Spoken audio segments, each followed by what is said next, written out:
California's famed Central Valley has been called the Golden Empire for its riches of agriculture and oil, where human rights groups claim Mexican migrants and other Hispanics, who make up a majority of the population here in most communities, continue to be treated unfairly in terms of their wages, human rights, and their legal rights by the establishment here. From farm owners who profit handsomely each year from the $50 billion a year agriculture business here that provides much of America its fruit and vegetables, to the oil executives here, they say, who are profiting enormously from billions of dollars in sales of crude oil pumped out of the ground here each year. All told, of the nearly 7 million people who reside here in California's Central Valley, more than half are said to be Hispanic or other persons of color. And Hispanics have emerged as a powerful and motivated voting bloc in the national elections. Motivated in recent years, they say, by increasing cases of excessive and deadly force by police against Hispanics. In addition to what they say is increasing hostility they're facing from white residents in California. Why are you here? So if there is a place in America to gauge how Hispanics will likely vote in the upcoming U.S. presidential election, it's California's Central Valley. CCTV recently arrived in one of the valley's biggest cities, Bakersfield, California, about 100 miles north of Los Angeles, to meet one of America's most respected voices in the Hispanic community, Dolores Huerta, who at the age of 86 is considered one of America's greatest living icons from the country's civil rights struggles in the 1960s. You cannot pretend that we do not exist. Huerta's place in history cemented in the late 60s when she organized an international boycott of grapes that forced wealthy grape growers here in California's Central Valley to give Hispanic farm workers better pay and provide them basic human necessities such as drinking water and portable restrooms. At a time when Huerta was raising 7 children of her own, she led labor strikes in which farm workers were often beaten by police. Huerta was the co-founder of the United Farm Workers Union with her colleague, the late labor leader giant Cesar Chavez, both demanding equality for all Hispanics in America and for their rightful place in this country. For a place under the sun. And when it comes to the influence of the Hispanic vote in U.S. presidential elections, Huerta and Chavez showed for the first time just how influential the Hispanic vote is during the 1968 presidential race, when they registered 200,000 first-time Hispanic voters in the state of California, whose votes for U.S. Senator Robert F. Kennedy in the state's Democratic primary were directly responsible for his victory. Kennedy's seen here thanking Huerta at his side. And Dolores Huerta, who is an old friend of mine and has worked with the union, to thank her. Moments later, Huerta watched in horror as Kennedy was assassinated. Senator Kennedy has been shot. Is that possible? Oh, my God. Huerta has outlived most of her peers from the era, including her friend and colleague Cesar Chavez, who died at 66 after a heart attack in 1993. I would imagine a lot of your memories are what fuel your fire, your inspiration today. We got to think about all of the work that we have ahead of us. Huerta has kept going, saying that the hard-fought victories for Hispanic rights and dignity over the years sometimes seem long forgotten and dismissed today. For example, during speeches made, she says, by the likes of Republican U.S. presidential candidate Donald Trump, who some say has made little attempt to sugarcoat his opinion of some Mexican immigrants. They're bringing drugs, they're bringing crime, they're rapists, and some, I assume, are good people. Trump's been widely criticized for this, and as well for threatening to deport 12 million undocumented Hispanic immigrants from the United States, and for his calls to finish building the iron wall spanning much of the U.S.-Mexico border. Trump's opinion of Mexicans and other Hispanic immigrants, Huerta says, would trouble Cesar Chavez if he were alive today. I often reflect on Cesar and what would Cesar say or what would Cesar do in a situation like this. She says Chavez would continue demanding that Hispanics and all people be treated equally, as Huerta has been doing ever since, recently winning the Presidential Medal of Freedom for her life's work and for her nonprofit organization, the Dolores Huerta Foundation, fighting what Huerta says remains often wide-open racism and discrimination against Hispanics across the country, with some of the worst cases, ironically, right here where Huerta decades ago won her farm labor battles in California's Central Valley. Here in the county of Kern, where mostly white men, she says, remain in charge of government and law enforcement. Well, this is one of the poorest congressional districts in the United States of America. I think we're the third poorest in the whole country. And yet we have a lot of wealth because this is agriculture. They make billions of dollars, both agriculture and the oil industry. And yet we have people that are very, very poor. Their average wage is probably something like $15,000 a year. So it's very unjust, the system that we have here. One recent example of discrimination here, says Huerta, are the number of Hispanic students who were kicked out of high schools here in Kern County in 2011. More than 2,500 high school students were expelled or suspended, the majority of them Hispanics and African Americans. 2,500 students in all. That's more than all the students kicked out of high school in Los Angeles County, just 100 miles south of here. That has 10 times more high school students than in Kern County. When CCTV asked officials at the Kern High School District why students are expelled, they said expulsions are considered justified for a range of offenses, from bringing a gun to school, to selling drugs, to stealing. Though Dolores Huerta's foundation and other civil rights groups claim that some Hispanic students were expelled for minor offenses, such as simply talking back to teachers. She says the many expulsions here have often landed many young Hispanics and blacks with nothing to do, no school, behind bars in prison, becoming victims of what's referred to as the school-to-prison pipeline policies of many schools across the United States, like here in Kern County, says Huerta, that adversely impact primarily students of color.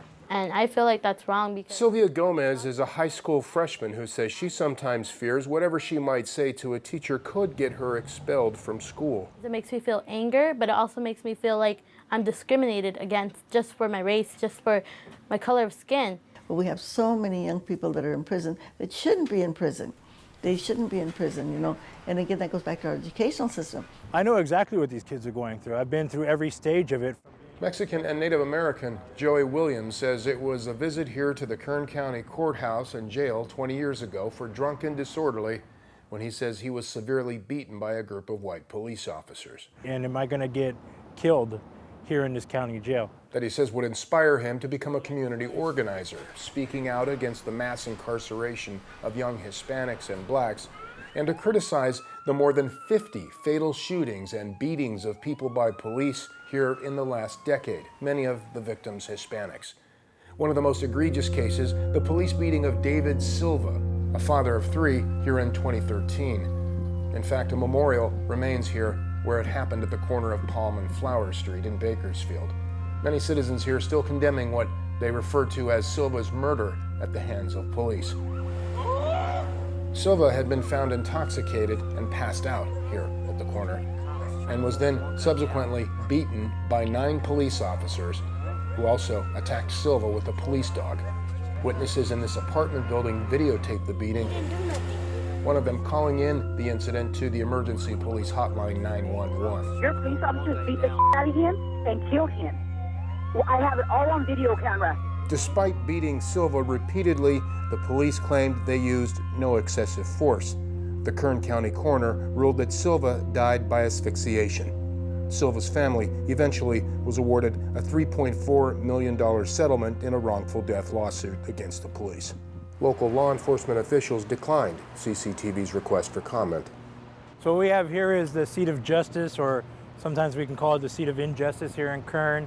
This is where a lot of our people end up here down below where I was at, where you are being judged by 12 jurors who are necessarily your peers. They don't look like you. And you got judges who are elected by people who vote all the time in every election, who are not Latino, not Hispanic. I sat in a meeting yesterday with school administrators and from different districts here, and none of them were people of color.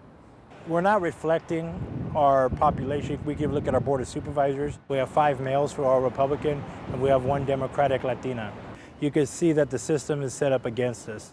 Williams says decades of racial discrimination against Hispanics will lead to what he believes will be a massive voter turnout in the upcoming U.S. presidential election. The waking of the sleeping giant. there is a big backlash from the Latino community where Spanish stations are, depicting Donald Trump in a negative light, talking negatively about Donald Trump because of the policies that he's advocating from his campaign platform. Dolores Huerta believes the majority of voting-age Hispanics, not just here in California, but across the country, will most likely not vote for someone like Donald Trump. I think I'll win the Hispanic vote. Even when Trump has campaigned as one who has provided Hispanic Americans thousands of jobs over the years. And there have been large numbers of Hispanics showing up in support of Trump at his rallies. A leading voice for conservative Hispanics going back to support for Republican U.S. President Richard Nixon is the Republican National Hispanic Assembly. Its chairman, Gonzalo Ferrer, tells CCTV that while it's difficult to determine how many conservative Hispanic Americans will vote for Donald Trump in the end, what is clear, he says, is that more than just a few of the 27 million Hispanics registered to vote in America will not be voting for a Democrat, he says, like Hillary Clinton. Particularly, he says, considering the record number of undocumented Hispanic immigrants deported by outgoing Democrat President Barack Obama. Obama has been the person who has deported most Hispanics than any other prior president in the U.S. And a lot of our relatives and cousins have been deported from the USA by the Obama administration. The party is supposed to be the party of the people, the party of the Hispanics, which actually is not. That Hispanics may not often be treated with equality by either party in the U.S. is something even Dolores Huerta will concede, that America still has work to do in that regard. And we're not going to change this in our society. It's got to start with our educational system. How many people know that the White House and the Congress were built by African slaves? That is not taught in our school books, okay? Children are not racist, they're not born racist, they are taught that by their parents. And in order to end that cancer of racism that we have in our society, we've got to, teach our children what the contributions of the immigrant community have been to this country. The immigrant communities, not only from Mexico and Asia, the Philippines and Chinese, Japanese, African slaves that were brought here, but also people from Europe, the Irish, the Italians, and the Slavs, all these people that came here that built this country. Huerta careful to remember Native Americans. Not only did we take their land, but we enslaved them also. They were the first slaves, the Native Americans, and we have never really had any kind of retribution for them, never any kind of reparations for them.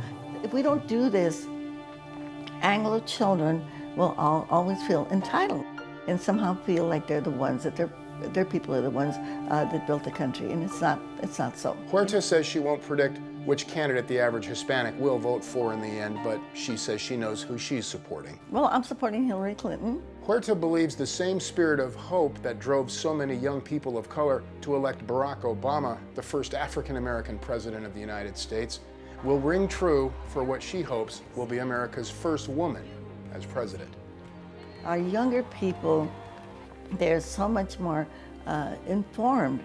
They're not racist, they're not homophobic, they're not sexist. So I think we do have a hope for the country, and I think that will play out in the elections.